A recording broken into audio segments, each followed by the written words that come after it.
Bismillah, alhamdulillah, wassalatu wassalamu ala rasulillah. Assalamu alaikum everyone. We start by praising Allah, thanking Him, and asking Him to bless and protect our final Prophet and Messenger.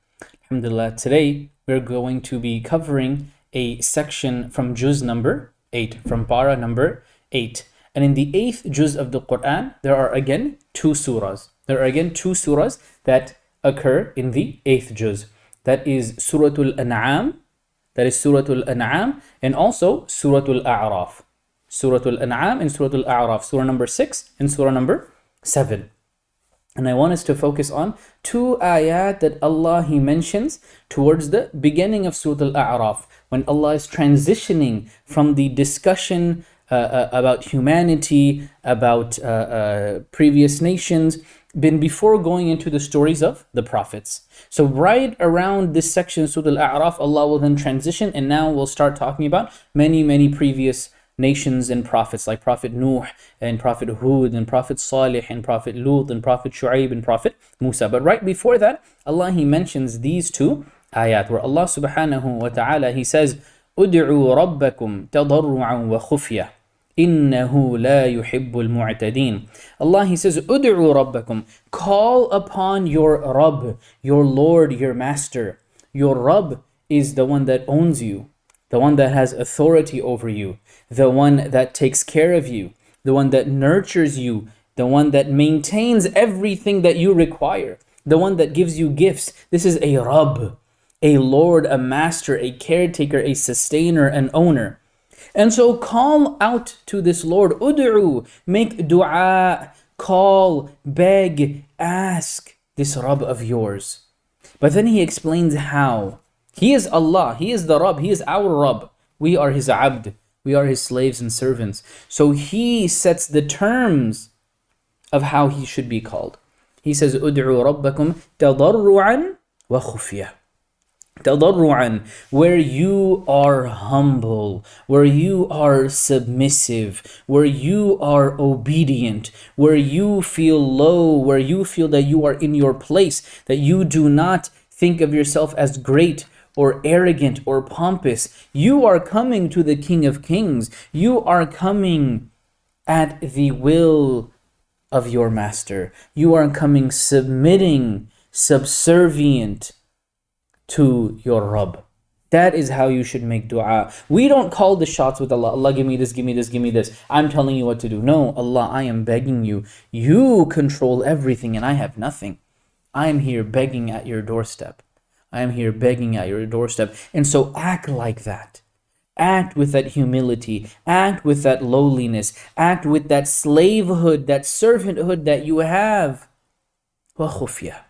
And do so literally with a low voice, meaning secretly, privately. That my dua, when I beg Allah, doesn't need to be at the top of my lungs for the entire world to hear. But typically, the standard of dua should be done privately, should be done intimately, should be done alone between me and my Master. If I think about this relationship, when do I come humbly and submissively before somebody? It's not something I want to show the world. I am coming to you, Allah, alone. And no one else is here. No one else can hear.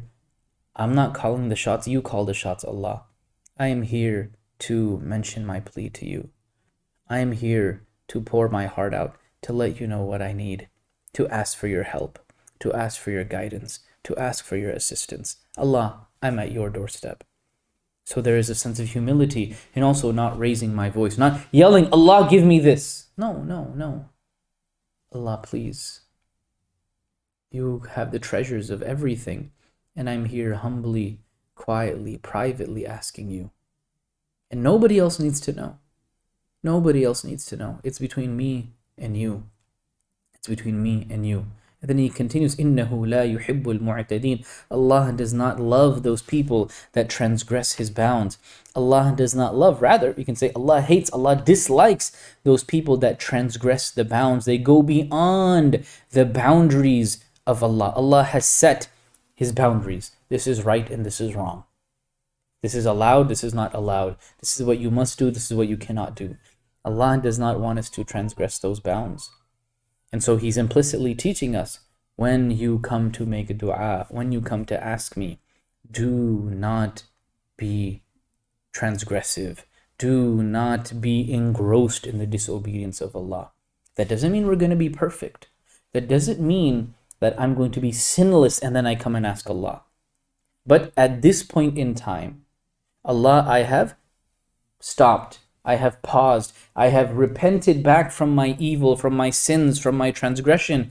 And now I am coming to you as a changed person. I'm coming to you hoping to leave those habits. I'm coming to you having, left that lifestyle.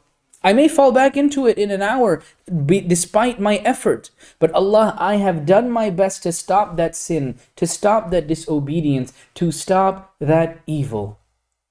Allah, please help me. Allah, please answer my prayers. And he continues, وَلَا تُفْسِدُوا فِي الْأَرْضِ بَعْدَ إِصْلَاحِهَا. He continues in ayah number 56. وَلَا تُفْسِدُوا. Do not cause corruption. Do not cause evil and havoc and ruin on earth. بَعْدَ إِصْلَاحِهَا. After it has been well maintained and put together. And this again takes place in a number of ways. That the earth is sound and wholesome. The animals, the trees, the plants and vegetation, they are wholesome. Do not go and cause evil and corruption. Do not go and take away the rights of others. Do not go and be oppressive. Do not go and rob and steal and just burn things down and destroy the earth. This takes place at a human level of, am I being oppressive to other people? Am I, causing corruption and evil and fraud on earth? And also, from a very linguistic perspective, do not just harm the earth. Do not abuse the earth. Do not ruin the earth.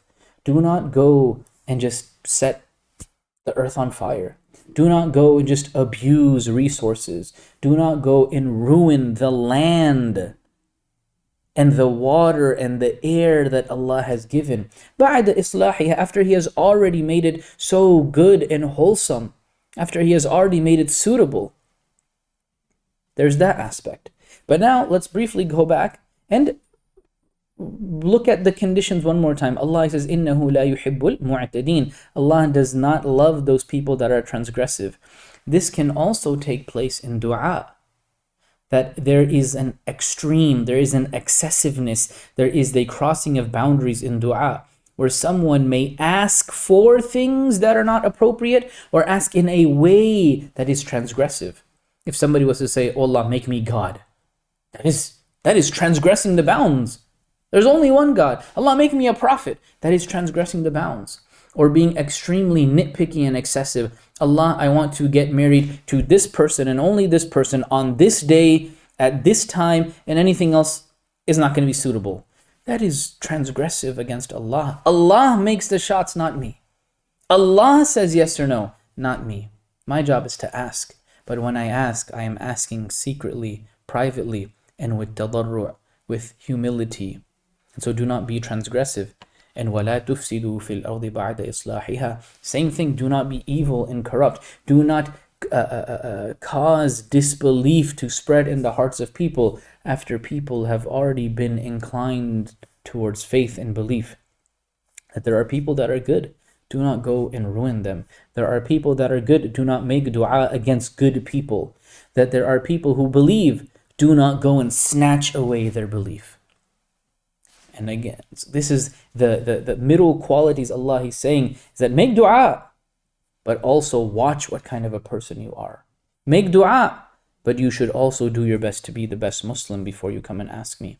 But then he continues, وَدْعُوهُ خَوْفًا وَطَمَعًا. But again, make dua to Him. Ask Him, beg Him. خَوْفًا وَطَمَعًا.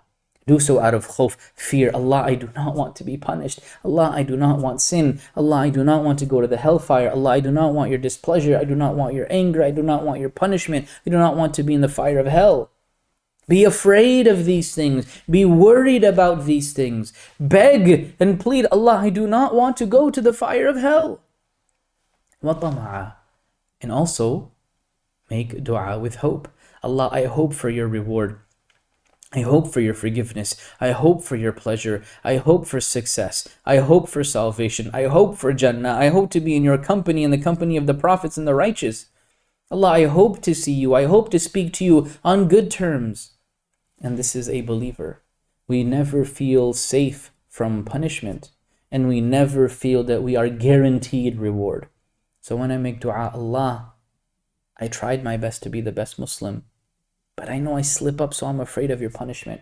But oh Allah, I'm trying my best, so I hope for your reward. And the package is concluded, these two ayat are concluded, 55 and 56, where Allah says, Inna rahmatallahi qareebun min al-muhsinin.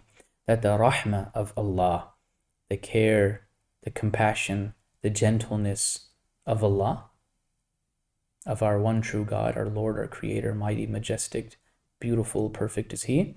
His rahmah, His care, kindness, and compassion, it is close, it is near to the people of ihsan, to the people who excel, to the people who go above and beyond.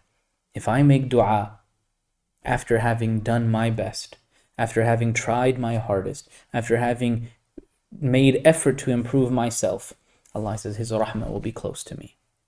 If I did ihsan, if I tried my best and I gave it my all, the rahmah of Allah, His care, His compassion, His reward, His forgiveness, His gentleness, His compassion will be close to me. Meaning I will be graced by it, I will be touched by it, I will get a share, a piece of that rahmah. To summarize, make dua to Allah, beg Allah, your Lord, your Master, your Creator. Beg Him with 4 qualities that are mentioned here. Tadarru'an, be humble. He is the one in charge, you are His slave. Khufya, do so privately, quietly. Number 3, إِنَّهُ لَا يُحِبُّ الْمُعْتَدِينَ وَلَا تُفْسِدُوا فِي الْأَرْضِ بَعْدَ إِصْلَاحِهَا.